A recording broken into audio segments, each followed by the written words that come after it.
Well, Matt, it's been a slightly stranger Christmas than usual. 10 days without a game, returning to action against Exeter tomorrow. How's it been for the players and management staff?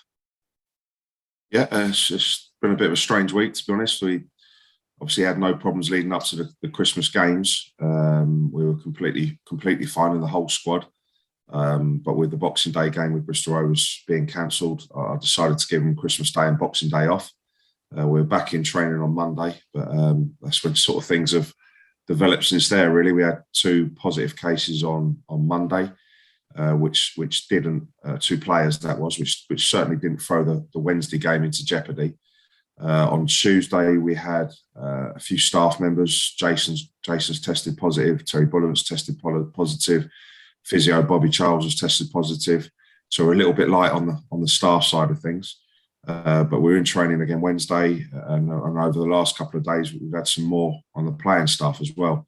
We've lost a couple, and we've got three players who, in the last 24 hours, have tested positive on the lateral flow. So they are going for PCR tests, and not often are those lateral flows wrong when they're positive. So they'll be, I'm sure going to be out as well. That's even if we get the PCR back in time for tomorrow. So we're thin on the ground. There's no question about it. We're not the only club. Exeter are exactly the same as us, but we have got enough players, and the EFL have been very clear to us that if we've got 14 fit players, that includes a goalkeeper, then we are to fulfil the fixture. And as of our last testing, which was this morning in training, that is the case with us. We have got enough players to fill the fixture tomorrow, and we're looking forward to playing. We want to play. We don't want games to be called off. And from our part, as long as no one else gets any symptoms between now and kickoff, we have got everyone available, a squad available to play the game tomorrow. And I believe Exeter are travelling up as well today, and I believe they're in the same boat as us. So I think as we stand right now, that the game's on, and we're looking forward to it. Before we go any further, we just got to ask how is everyone that's been affected? Yeah, touch wood. Everyone's just very mild symptoms, flu-like symptoms. So yeah, nothing, any dramatic cases there. Obviously, a few have not been too well, but hopefully they'll pull through very, very quickly. And it must have disrupted training even more than with the game being called off.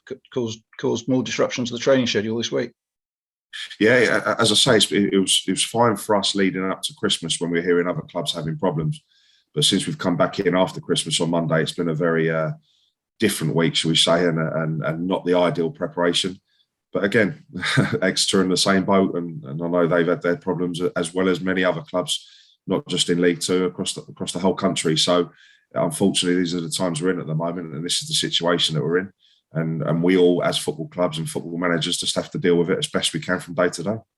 Now, look at the game, as you say, as things stand at the moment, definitely goes ahead. And Exeter down at Exeter in September, it was one of our, I think a lot of people thought one of our best performances, but just one that didn't produce the goals, and then two goals at the other end on the counter attack. We ended up losing the game. Must be looking to put that right tomorrow and get on the winning trail. Yeah, it's probably the one outstanding performance of the season where we didn't get anything from the game.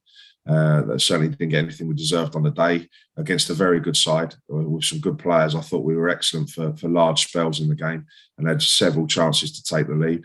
But unfortunately, we couldn't get that first goal that day. Got punished with two late goals. And it was a hard defeat and one we didn't feel we deserved on the day. Certainly got punished by good players and a good team in the last stages of the game, and we come away with nothing that day. But yeah, like you say, we've bounced back well from that early stage of the season, not just them, but the first 4 or 5 games, and we've really kicked on since then. And we're looking forward to keep playing, and we're in a good place at the moment with the squad in terms of our performances and our results leading up to Christmas. So we want to keep playing. We don't want to have a backlog of games. And we're certainly looking to try and put that result away at Exeter and try and get on the upper hand tomorrow afternoon. And Exeter themselves, that result sort of came in the middle of an excellent run for them. They've been there or thereabouts all season.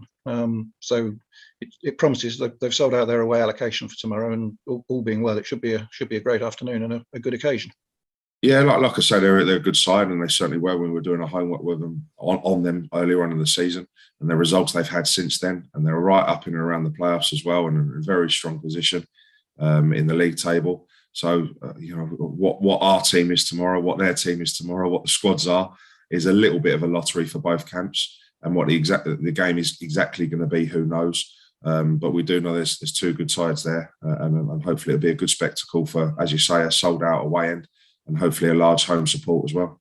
Now, with the layoff, we've talked about the players who've been suffering with COVID, but from the injuries point of view, has it given any of the injuries a chance to get fit again?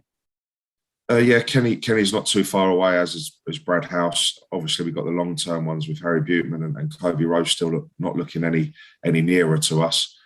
So the injuries are certainly getting there. Craig Eastman's obviously still got one more game to serve in the league, as well as he's unfortunately suspended for the Papa Johns as well, which is a separate competition, and he got 2 bookings, so he misses Tuesday night as well. So Eastie's been training with us and he's fit and ready to go, but unfortunately he's got suspensions for tomorrow and Tuesday. But no, it seems to be the main bit of concern now is the COVID and where the players are out, and the lads testing positive at the moment. And with those 2 games having been called off between Christmas and New Year, getting some first teamers on the pitch in the game against Shearwater must have been a bonus. More important now. It was a game or a competition, if you like, that I was maybe going to look to play the youth team in, and with the timing of that game leading into the Christmas period, I wasn't going to play any first team players at all. But with the game 24 hours before the Shearwater game, the Bristol Rovers game getting called off, I decided to get some minutes into some first team players, and it proved a valuable exercise. So we're looking forward to tomorrow's game. We wish all the players that are struggling at the moment the best, and the staff as well. Hopefully we'll see you tomorrow afternoon. But thanks a lot, Matt. Yeah, I hope so. Thanks a lot. Cheers.